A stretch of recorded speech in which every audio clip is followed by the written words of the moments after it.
good evening to you. I'm Evan Watson, and welcome to The Story.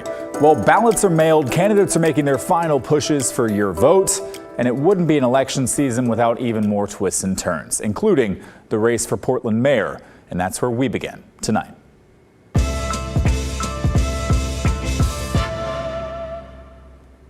With just over 2 weeks until Election Day, mayoral candidate Rene Gonzalez is facing a fine for a campaign finance violation. The city auditor's office changed its ruling and determined that he broke the law by using taxpayer dollars to edit his Wikipedia page. Blair Best has been talking with his supporters and the people who think it's one more reason they don't want to see him elected. There's about 2 weeks left in the race for Portland mayor, and in a turn of events Monday, the Portland Auditor's office found mayoral candidate and city commissioner Rene Gonzalez violated campaign finance law when he used thousands of taxpayer dollars to edit his Wikipedia page. This may sound familiar, and that's because this all started back in August when the auditor's office received a complaint alleging Gonzalez spent $6,400 of city money to make several edits to his Wikipedia page to help his run for mayor. The initial investigation resulted in the auditor's office not having enough evidence to prove he broke that law. But weeks later, those behind the investigation received additional documents and changed their mind, bringing us to Monday morning when they released a new determination that Gonzalez did in fact break the law by using city staff time, money, and services to change his Wikipedia page to show that he's a Democrat. We didn't request the change. It came out of discussions with the consultant. The auditor's office found evidence to support that change was a key campaign strategy and had no bearing on official city business. So we have an obligation to correct errors in the public, including online, including misinformation, as a part of a broad communication strategy, and we will continue to do it. What do you have to say to voters who see this and think they can't trust you anymore? I think I've been very direct. I don't think I violated the rules here. Supporters like Todd Littlefield, the head of the Lentz Neighborhood Livability Association, call this a political attack. Rene's taken the grenades. I'm not sure anybody else can. He's been portrayed as being a far-right person or a Republican or something like that, and he wants to make it clear where his values are. Others, like Stephen Gomez, part of Don't Rank Rene, a political action committee, sees this violation as another reason Gonzalez is, quote, unfit for office. I think it should be alarming to everybody that any elected official would misuse taxpayer dollars. And as for Mayor Ted Wheeler, who we caught up with Monday afternoon, he's strategically staying out of it. We have a small council. 3 of them are running for mayor. 1 is running for the city council, and I need 3 votes. There's been plenty of thorough media coverage about the auditor's statement, about Rene's response to the auditor's statement, and I think at this point, 2 weeks before the election, we should let the voters decide for themselves. The auditor's office also found Gonzalez tried to remove the deputy auditor from the investigation, claiming they had political bias. It's a move the auditor's office said he attempted with a magnitude of pressure they haven't seen by a person under investigation in almost 2 decades. Now, the auditor's office is asking Gonzalez's campaign for $2,400 as a civil penalty, and that'll go towards the city's general fund. Evan? Blair, it caught my attention that Gonzalez said the change to his Wikipedia page to show he's a Democrat, that one that the city says was a violation of the law, was a change he didn't even request. Is that right? Evan, there were 8 edits Gonzalez had made to his page, and that one he says he did not request. Instead, it came out of a conversation he had with the consultant he hired to make those edits. And that change alone cost $800. I think they're dead wrong on the law, but I'm not surprised by it. Having said all that, they called us on a foot fault. They reviewed 8 changes. After all these hours, they found 1 that they concluded was politically motivated at a value of $800. What a massive waste of all of our time and energy. We didn't request the change. It came out of discussions with the consultant. In fact, I think it already said I was a registered Democrat, and the request ended up being that I'm just a Democrat without a qualifier. Again, you got to go back and look at the history because I find it incredibly confusing. Blair, you talked with his staff today as well, Gonzalez's staff. Did they have anything else to add? So his chief of staff, who participated in the investigation, said in part, quote, Commissioner Gonzalez instructed our office to fully cooperate with the auditor's investigation, and we made every attempt to do so while carrying on with our work at the city. And on behalf of our office, I strongly disagree with the elections office's characterization on this matter. So again, Gonzalez does not believe he broke any rules here, and he plans to appeal this decision. Blair, thanks for your reporting. Well, Portland Mayor Ted Wheeler mostly stayed out of that one, but he did engage with us on a different topic, which we're hearing from him today after city commissioners agreed last week to start pulling the city out of the Joint Office of Homeless Services. Wheeler was absent from council last week when this discussion came up, and we covered it here on the story.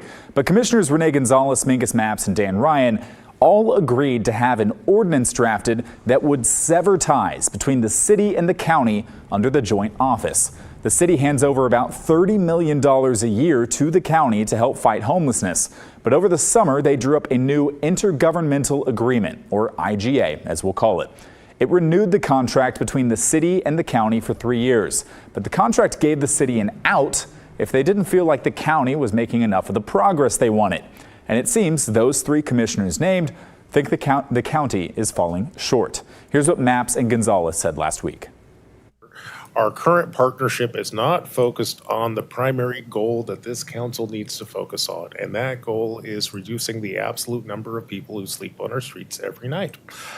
So I do believe it is time to hit the reset button in our relationship with the county. Things must change, and I believe we should have a serious conversation as a council about what the future of this partnership looks like in terms that meet both the needs of those struggling on the street as well as residents who want to live in a healthy, safe, and vibrant city.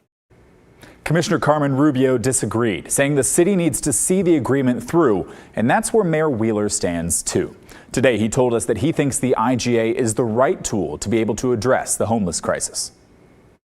Just over 100 days ago, our city council voted unanimously to support the new IGA with the county. And that's an IGA that we negotiated over 18 months.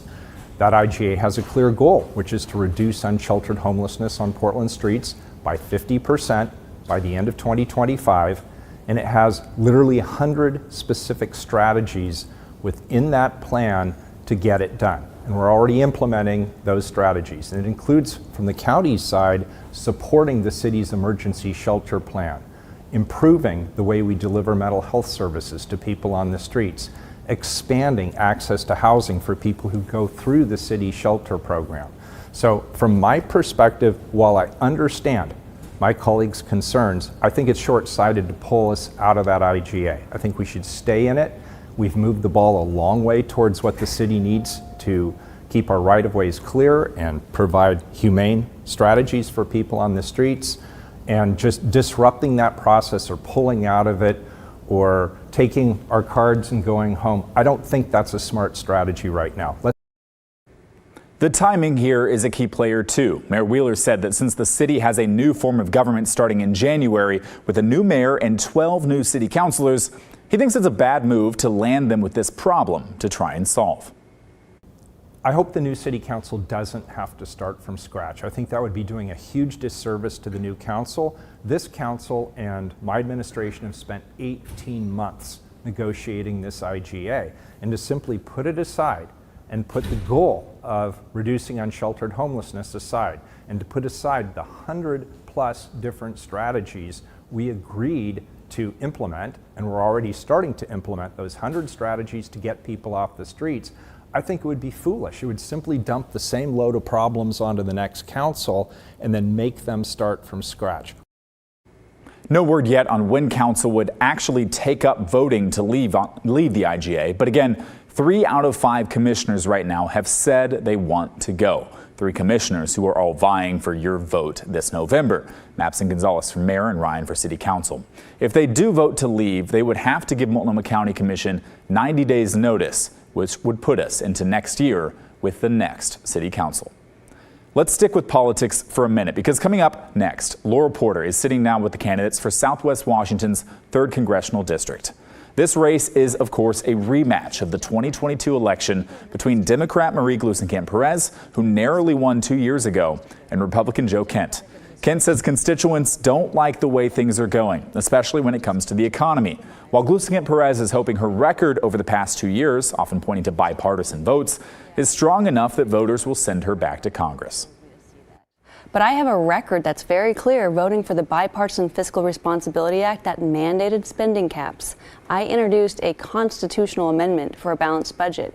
My record's really clear. I would never run the federal government the way that we run our business's budget, and my record reflects that. Do you have a quick response to that? Yeah, that sounds nice, but she voted for $4 trillion in new spending and no cap on spending. You can go to mariewatch.com to actually see what her actual voting record is. Did you vote for that? That's not true. He's going after a vote on the Limit Save Grow Act, which is really funny because it would have slashed veterans' expenditures. I have a real urgent accountability to our veterans to ensure that they have the resources they need. The bill that he wanted me to vote for would have slashed the VA. I can't get behind that. I got a better deal by holding out for the Fiscal Responsibility Let's move Act. on to another. So she actually voted to defund the VA when That's House not Republicans took out transgender That's surgeries. not Again, true. go to mariewatch.com. There's links to her house.gov voting record where you can see exactly how she voted. Look, if the They were Democrats were slashing- wanting were to put our financial slashing. house in order, Okay. they would have done it 2 years ago. They would have done it 4 Okay, years Joe, ago. Marie, let's move on. We don't have a lot of time here. Of course, hear how the candidates answer questions about abortion, aid to Israel, and their thoughts on Donald Trump and Kamala Harris. The full episode is coming up next here on KGW. And if you want to hear more from the two, catch a bonus episode right now on KGW Plus and our KGW YouTube channel, where they talk about how to alleviate the housing crisis, immigration, and transgender rights. Still ahead, earlier this year, dams along the Klamath River in southern Oregon were removed. They had been there for more than 100 years, blocking salmon migration. The question was, how long would it take for the salmon to return? As it turns out, not long. We have this somewhat remarkable update when the story returns.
Now to images that, based on recent Pacific Northwest history, might seem miraculous to some. That's a Chinook salmon resting in Oregon's Klamath Basin. That video, along with these pictures, were released by the Oregon Department of Fish and Wildlife last week. And a team with the Yurok Tribe Fisheries Department posted this video earlier today, taken while they were out surveying how far salmon are traveling in the newly undammed river. They say this marks one of the first anadromous fish to return to the Oregon part of the basin since the early 1900s. An anadromous fish is a fish that lives between fresh and salt water, migrating from the ocean or sea to freshwater to spawn. Migration for Chinook salmon had been blocked for over a century by 4 hydroelectric dams along the Klamath River: the Iron Gate Dam, the Copco 1 and Copco 2 dams, and the J.C. Boyle Dam. In 1918, construction on the first dam, Copco 1, stopped migration from the lower basin in California to the upper basin in Oregon. But now that's changed thanks to the largest dam removal project in the nation's history, which came as part of a national movement to return rivers to their natural flow. The Klamath River dam removal was completed earlier this month, marking a major victory for the local tribes. The Klamath and Yurok tribes, along with others, have been working alongside ODFW to monitor the restoration project. They'll be keeping an eye on Chinook salmon, coho salmon, steelhead, and Pacific lamprey populations as they return to the habitat above the dams. ODFW and the tribes involved will be holding a press conference answering questions and giving more information on this effort. We reached out to get the specific date for the conference, and we're told either later this week or next week. So, of course, we'll keep you updated. Crabbers from the Northwest are finally getting back to work after 2 years of cancellations because of declining snow crab populations off the coast of Alaska. The Bering Sea snow crabbing season opened up last week, but this season there's a much lower quota for fishermen. Leah Pizzetti from our Environment Northwest team reports. The snow crabbing crisis in the Bering Sea is a story myself and our Environment Northwest team has covered extensively for years now. This year, a step in the right direction, but crabbers say we need to tread lightly. When I was 12 years old, I knew I was going to be a fisherman. Oyston Lone is proud of his more than 40 years crabbing, but in the last 3 years, We've pretty much had a collapse in our crab fisheries. he's watched the industry plummet into uncharted waters. NOAA scientists report warm water in the Bering Sea killed 10 billion snow crabs, leading to canceled seasons in 2022 and 2023 for the first time ever. Not having a seasons was devastating, to say the least. I think I speak for the whole fleet on that. That time not crabbing has helped the population recover. So a small season is back now for the first time in 3 years. This year, they'll be able to catch just shy of 5 million pounds. Small, but better than nothing. The vessels they're barely hanging on there right now. So these openings that we're getting here now, these small openings, are really going to help the fleet to get back on their feet. Scientists set the total allowable catch based on how the population is doing each year. The biggest season was probably in the early 90s. We were fishing snow crab. The biggest season was in 1992, when the limit was 333 million pounds of snow crab. 93's more than 207 million pounds was big, and 98's more than 234 million pounds was huge. Even with the drop in the 2000s, seasons still hovered between about 25 and 70 million pounds per year. So the less than 5 million this year is nothing close to normal. It's dramatically changed. The processors have been struggling, the fishermen are struggling, the communities are struggling. I think we're all kind of banding together and get through this. Oyston hopes small years will get the season back to where it's been in the past, with a focus on protecting the population. It's going to make things stronger, and hopefully we can rebuild our fisheries here one step at a time. For Environment Northwest, I'm meteorologist Leah Pizzetti. Well, coming up, we're meeting the farmerettes. They're the lifelong friends who get together for gardening and a lot more. I mean, we have been through marriages, divorces, grandbabies, losing husbands. Nobody knows me like these people. How they're using their bounty to help out each other and people in the community when we come back.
In tonight's Pacific Storyland, we're heading to a backyard farm in Sherwood, where a group of ladies for decades have been growing both their friendship and food for their community.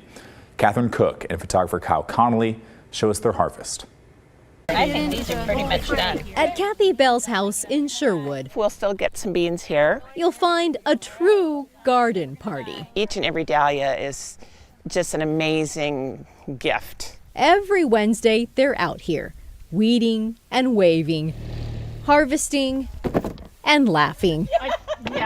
These farmerettes. Funny term, farmerette, but we love it and we embrace it. A nod to the women who coined the name during World War I. They called themselves the Land Army, and they were really instrumental in growing food for a hungry nation because the men were gone. Some of these farmerettes' friendships go back to grade school.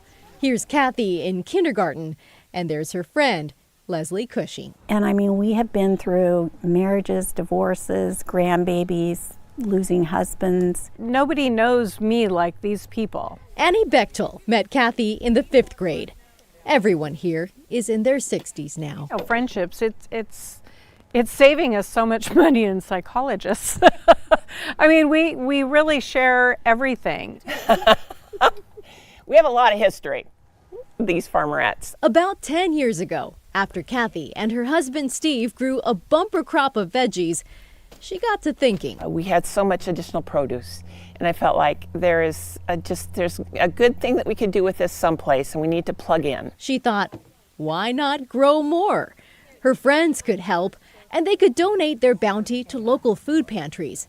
Kathy ran the idea by Steve, who had some reservations. We're getting, along, and it's like maybe we want to reduce the farm and shut it down, and instead she's expanding it out. And as in any good relationship, I told her no, and she promptly just did it,